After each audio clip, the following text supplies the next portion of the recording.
Hey guys, it's Dynamo22 back here again, and I'm gonna bring you a battle today. It's against Lady Caitlyn. She's a pretty good battler, and her link will be in the description and all that. And we're gonna get into the battle now. I'm going to lead off with my Sandslash because it's got the Stealth Rocks and all that.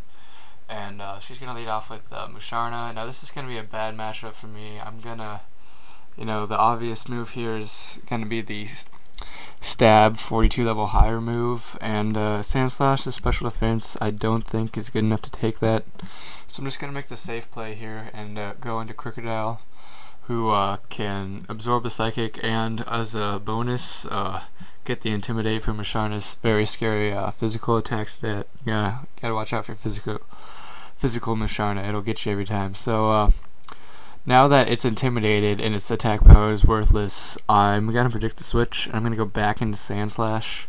She's trying to get me to crunch one of her Reuniclus, so I can kill that without getting experience points for Sandslash, which is, pretty smart play on her part, but I'm one step ahead of her.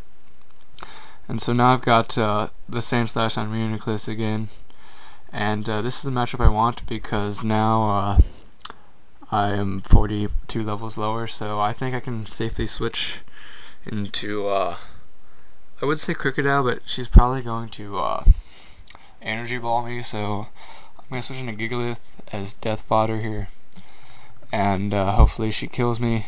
She goes for Psychic, so going back to Krookodile would have been the better play here, but you can't get all your predictions right. I'm going to go for Stealth Rock here in case I live, but that was just supposed to die. So Gigalith goes down. That's too bad. And I'm going to bring in Krookodile here and just go for the crunch and see what happens. I'm really hoping this kills because otherwise I'm going to eat an Energy Ball. Reuniclus, also a little known physical attacker, so glad to get the Intimidate there. I'm going to go for a crunch and let's see if this takes it out. And oh, fudge. But I do get the defense drop. Oh crap, Focus Blast. That is not good. So, Krookodile is probably gonna die here. Let's see how this goes. Oh, Krookodile is so dead. So, let's see what I got here. I'm gonna go with Zebstrika, just because, clearly she's going to use the full restore here, and I'm going to predict that and go for any guy on my team who doesn't have a terrible physical attack stat, since I got that nice defense drop. And so there goes the HP all the way back up. I'm hoping this does a lot to Reuniclus, because Krookodile is kind of supposed to kill everything on her team, and luckily it does with that defense drop, and I'm going to guarantee that I'm faster. I could go for the Pursuit here, but I'm going to predict her to stay in and predict that. I'm going to go for another Wild Charge, and that'll take her out. So, Zebstrika is going to get 5,000 experience points. That's good. Gross level 68, so, stats go up. Sandslash gets 23,700. Yeah, you just read that.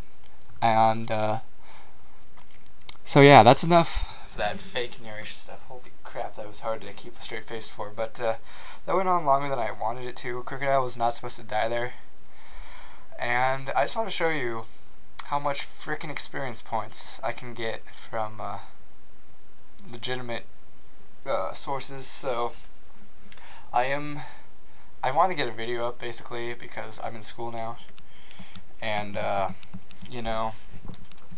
all that jazz. My schedule currently involves lots of things that don't involve Pokemon, so you probably will see very little Dynamo22 in the near future.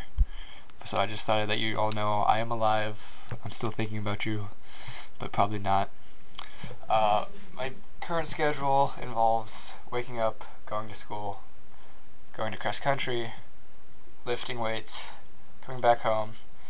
In the very near future, that will also involve homework. It's still kind of like the first week, so we're not doing that much in that front right now, but that's gonna happen. And so then there will be no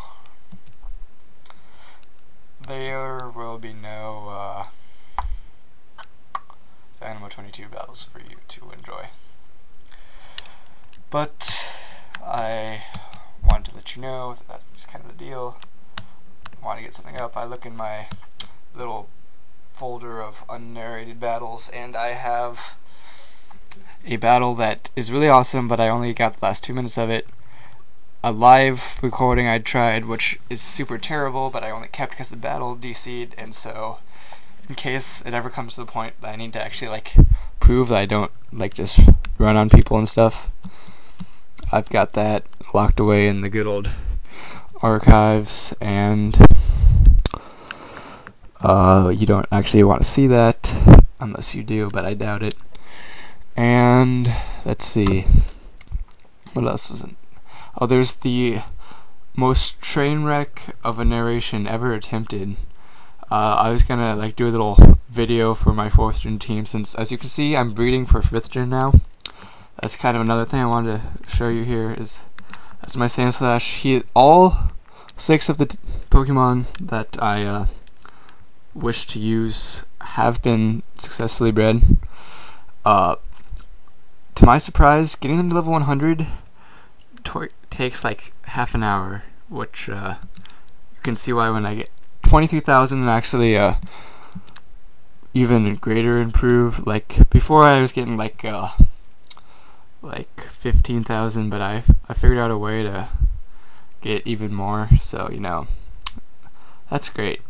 So the whole breeding process in 5th gen, as scary as it sounds to a lot of people, actually only takes about half an hour longer than it does in 4th gen, which is, you know,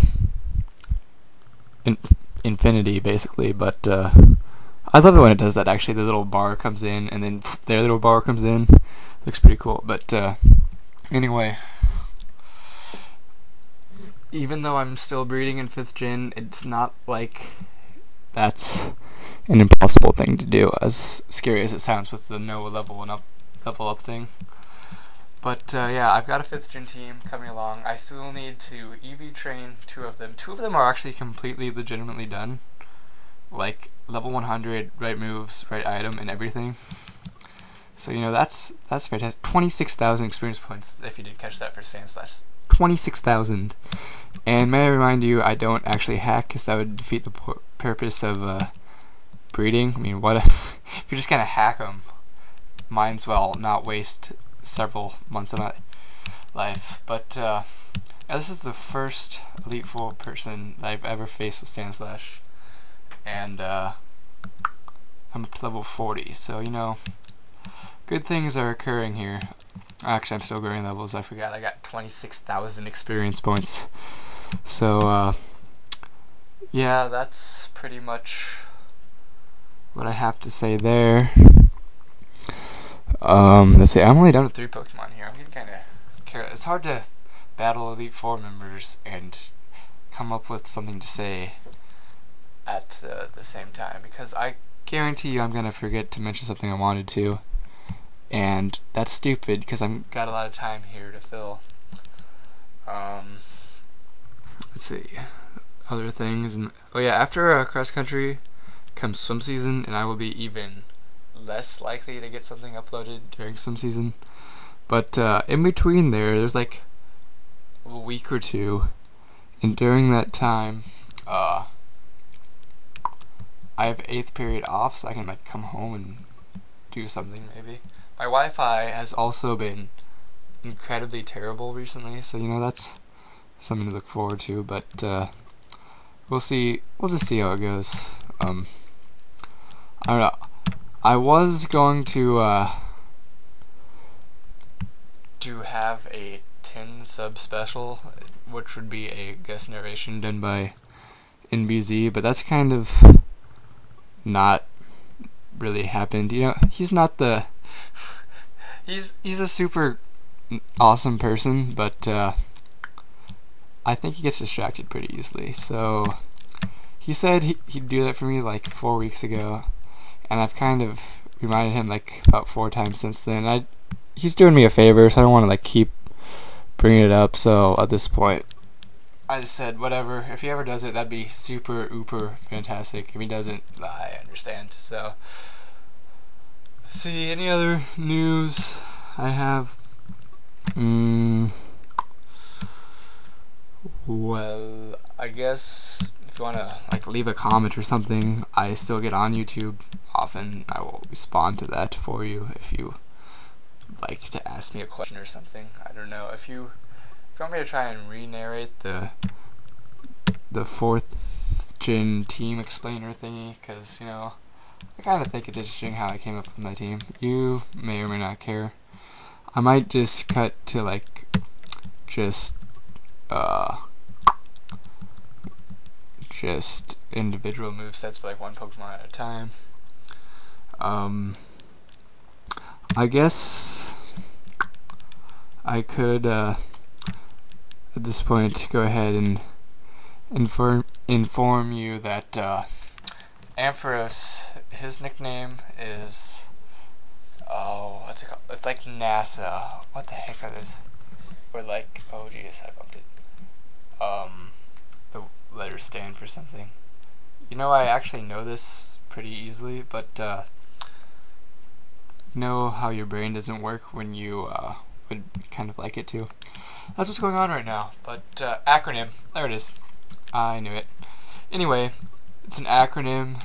But see, acronyms usually are like words, I guess. But it stands for basically how to feed your dragon, because no one ever would ever have guessed that in a million years. If you did, there's probably something wrong with you.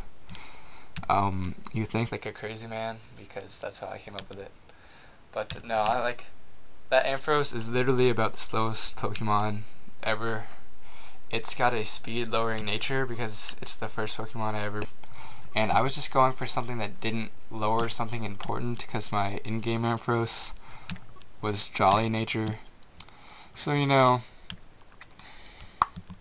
that's kind of, I thought I'd give that out since you should not be able to guess that.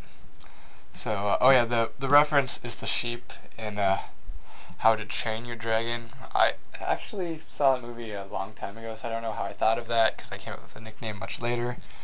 But yeah, the idea. Oh, thank goodness that hypnosis missed, because this guy can't actually hurt me, so it'd just be a waste of time. But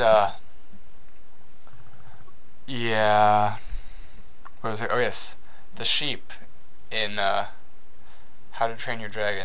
Like there's 2 sheep and they're just kind of eating there. And then Dragon comes in and flies off with one of them, and the other one like just doesn't even notice or care. Which, like, man, if I was thinking of a sheep that's a little slow, that's what I thought of. So okay, I defeated Lady Caitlyn here, which is great. So I don't have to keep trying to make up stuff to talk to you about. That's pretty much the end. Leave a comment if you want anything. I read all comments, you know, and